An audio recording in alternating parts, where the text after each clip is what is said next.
اعوذ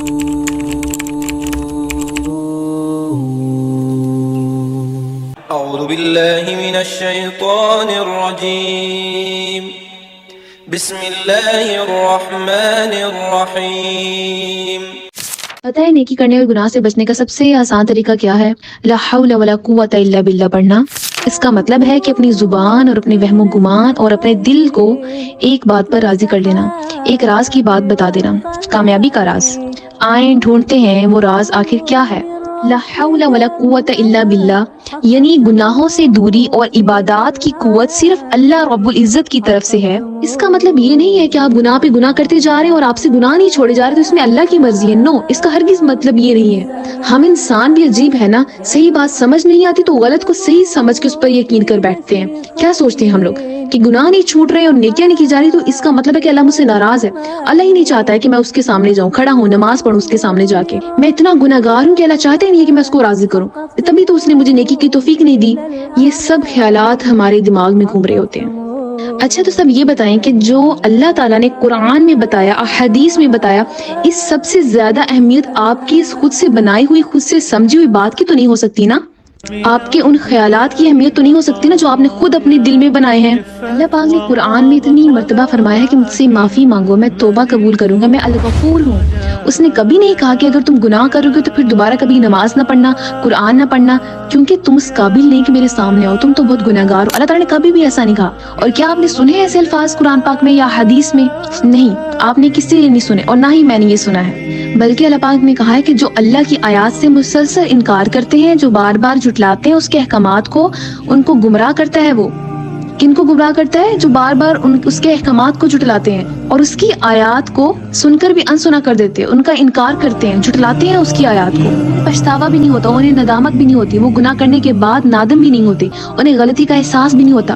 تو اگر آپ گناہ کے بعد بہت نادم ہو جاتے ہیں، بہت پچھتاتے ہیں، اللہ کی ناراضگی سے ڈرتے ہیں، تو اس کا مطلب تو یہ ہے نا کہ اللہ تعالیٰ آپ کو بھٹکنے نہیں دے رہا، وہ آپ کو گمراہ ہونے ہی نہیں دے رہا، وہ آپ کو گمراہ ہونے سے بچا رہا ہے بار بار۔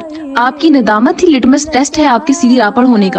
اگر آپ کو ندامت کا احساس نہیں ہو رہا تب یہ خطرے کی بات ہے، تب بھٹک رہے ہیں آپ، تب پریشانی کی بات ہے آپ کے لیے۔ تو اگر فتنوں سے بچنا ہے، گناہ سے دور رہنے کی کوشش کرنی ہے تو خود بھی اپنے نفس کو قابو کرنا ہوگا، اپنی ہر ممکن کوشش کرنی ہوگی گناہ سے بچنے کی، ہر ممکن کوشش کرنی ہوگی زیادہ سے زیادہ نیکیاں کرنے کی۔ لیکن پتہ ہے تم چاہ کے بھی اتنی محنت کے بعد بھی محنت کا پھل حاصل نہیں کر سکو گے اگر تم نے اللہ ہی سے ہی نہ مانگا، اگر تم نے اللہ ہی کو اپنی مدد کے لیے نہ پکارا اور سمجھا کہ تم خود کر لو گے، تم خود شیطان کو ہرا لو گے اور تم خود نیکیاں کر لو گے، تو ایسا ہرگز نہیں ہوگا۔ تم بہت کمزور ہو، تمہاری ساری پاور تمہارا رب ہے، وہی تمہیں پالنے والا ہے، وہی ہمت دینے والا ہے۔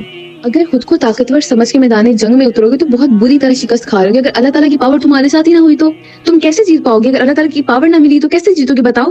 سمپل از دیٹ کہ نیکیاں حاصل کرنے اور گناہوں کو چھوڑنے کے لیے آپ کی اکیلی محنت کام نہیں آئے گی، چاہے وہ محنت بہت زیادہ ہو، چاہے وہ دن رات کی محنت ہو۔ اس محنت کا کوئی فائدہ نہیں جب تک آپ اللہ کو اپنی مدد کے لیے نہیں پکاریں گے، جب تک آپ لا حول ولا قوت الا باللہ نہیں کہیں گے، جب تک اللہ سے یہ وعدہ نہیں کریں گے، اس کی ان صفات کا اقرار نہیں کریں گے اور ان کو اپنے گمان تک نہیں لائیں گے، تو پھر وہ اللہ جو کہتا ہے کہ مجھ سے جیسا گمان کرو گے ویسا ہی پاؤ گے۔ اس لیے اپنے گمان کو بہترین بنا لو، تمہاری زندگی خود بہت بہترین ہو جائے گی۔ اپنے گمان میں یہ بات فٹ کر لو نا کہ اللہ کے بغیر تم کبھی نیکی حاصل نہیں کر سکو گے اور کبھی گناہ نہیں چھوڑ سکو گے، تو پھر تم کوئی بھی قدم اللہ کو یاد کیے بغیر کیسے اٹھا سکو گے بتاؤ؟ اور اگر اللہ کو ہی نہیں بھولو گے، کوئی بھی قدم ہو، چھوٹا کام ہو یا بڑا کام ہو، ہر ایک قدم اٹھانے سے پہلے اللہ کو یاد رکھو گے تو اللہ تمہیں کیسے بھول سکتا ہے؟ وہ تمہیں کیسے اکیلا چھوڑ سکتا ہے؟ وہ ہر لمحے تمہارے ساتھ ہے، وہ ہر پل تمہارے ساتھ ہے۔ اور لا حول ولا قوت الا باللہ کا مطلب کیا ہے؟